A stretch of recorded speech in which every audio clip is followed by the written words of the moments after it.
So I've had to answer this question from women who say, look, I'm not a typical woman. I'm not very domesticated. I don't really like housework. I don't like children as such. I'm not into all that girly stuff.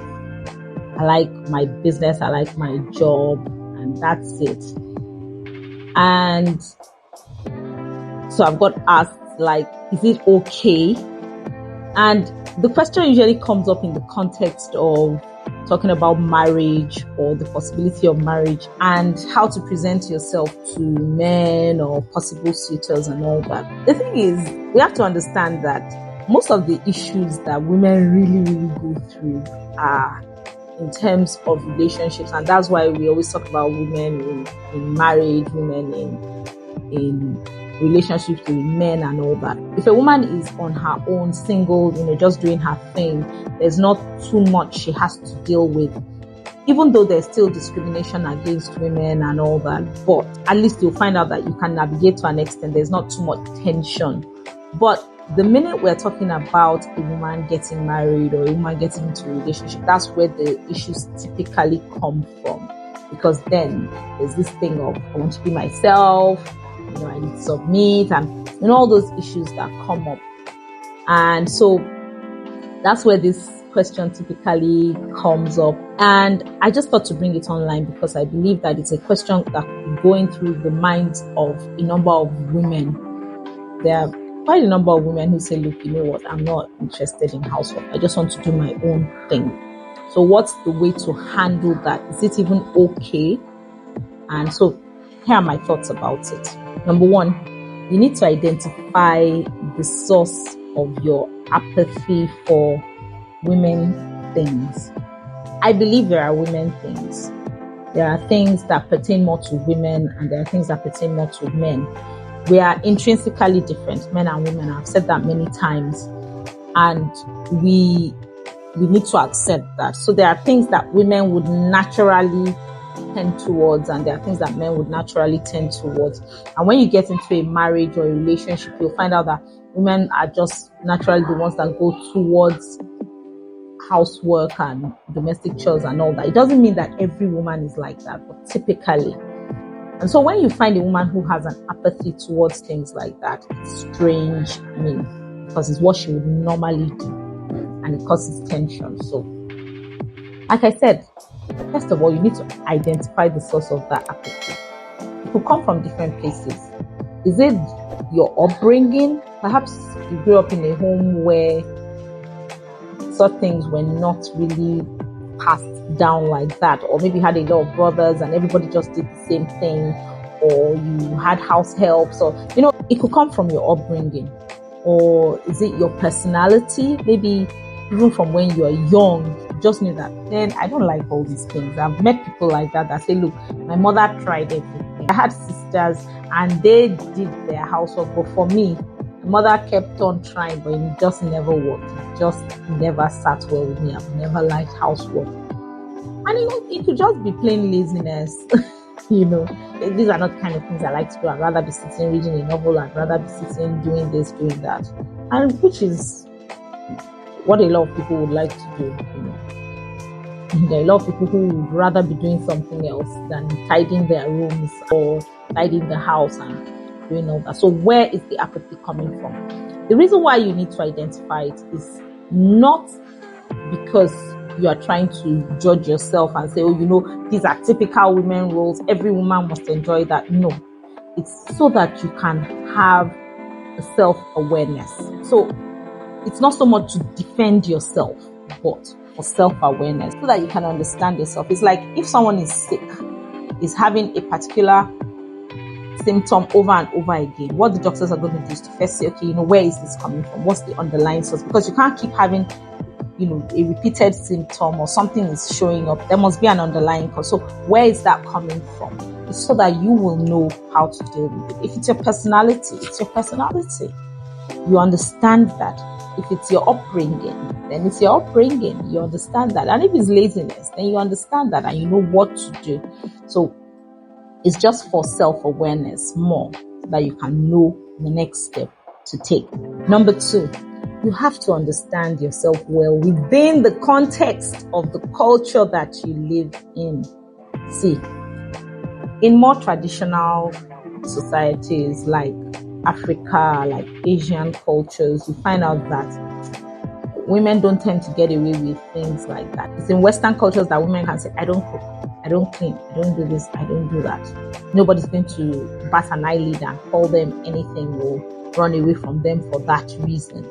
But in our own culture, in African culture, the Nigerian culture, these are things that women are naturally expected to do. And so you have to understand yourself within the context of the culture that you are in.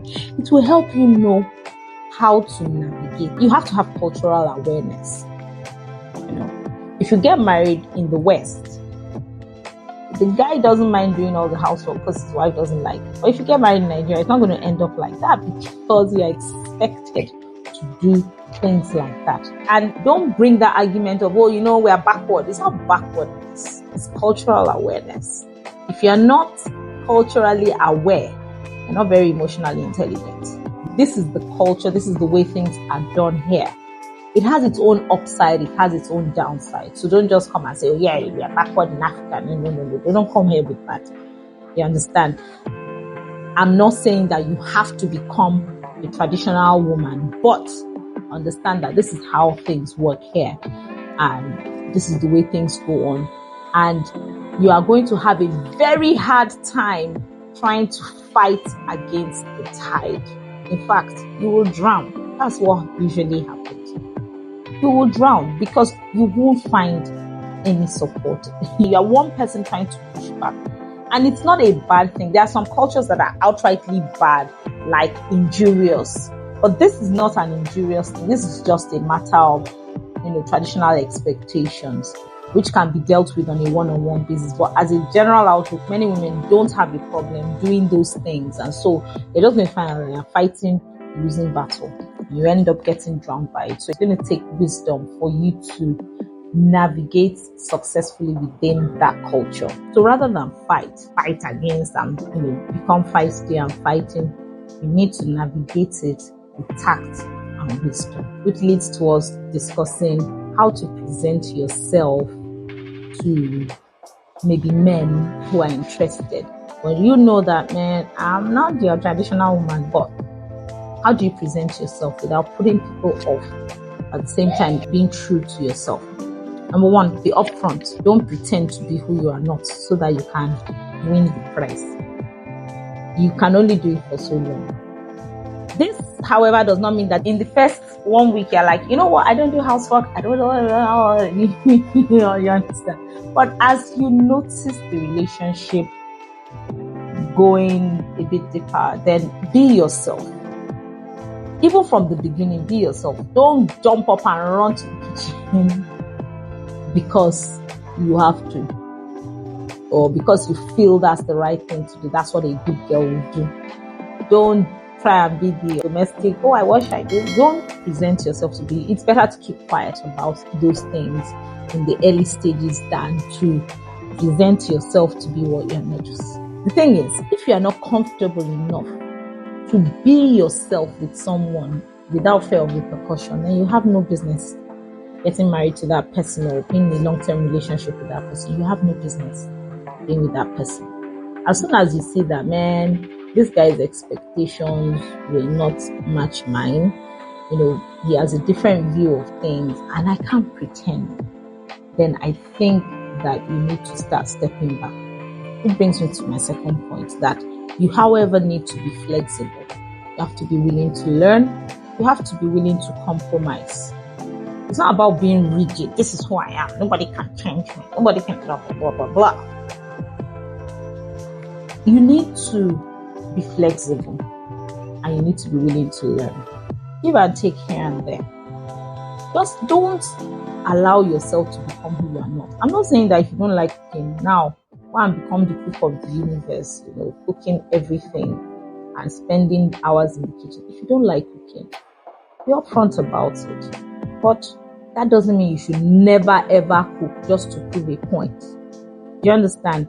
If you can't cook, you can learn to do it. If you important things, and then find a way to navigate the rest. So basically, presenting yourself is about, number one, your willingness to be upfront with tact. You don't want to put somebody off, but don't at the same time just go this take me or leave me. Not that kind of attitude, but being upfront. You already know that you are not typical. So it's something that needs to be discussed, obviously. It's something that needs to be presented, obviously. But do it with tact, not with feistiness.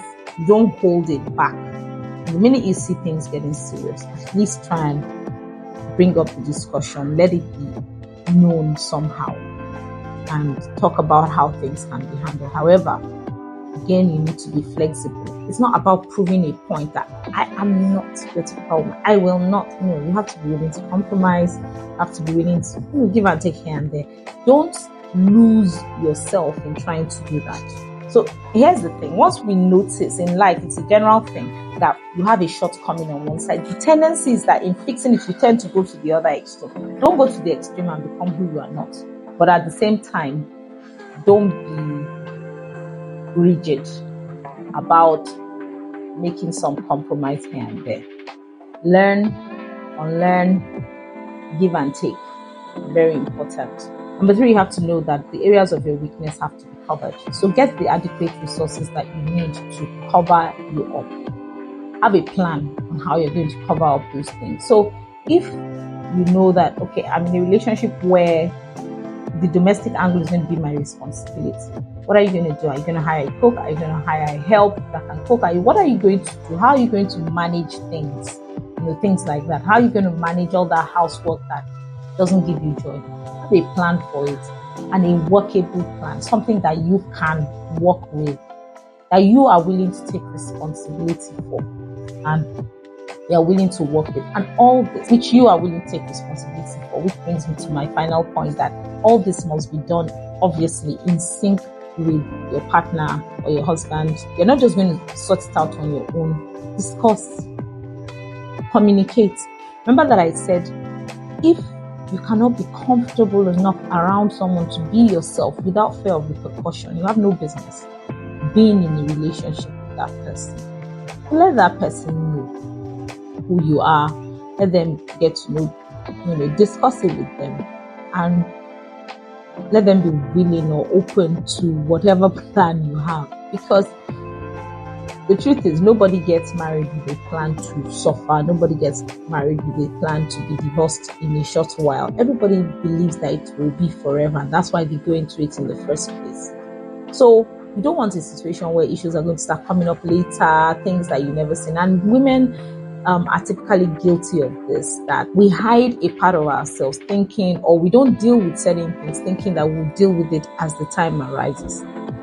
Meanwhile, men typically calculate and say, this is the way things are, this is how they need to be. And so it's important that you've thought ahead, you've discussed it, you've shown the possibility of what is going on, so that nothing comes up suddenly. It's not like, oh yeah, you were pretending or anything like that. So those are my few thoughts on that. What are your thoughts? Please share in the comments below. I'd like to hear. Remember to like my video, remember to subscribe to my channel, and remember to share it with somebody else who will find it useful.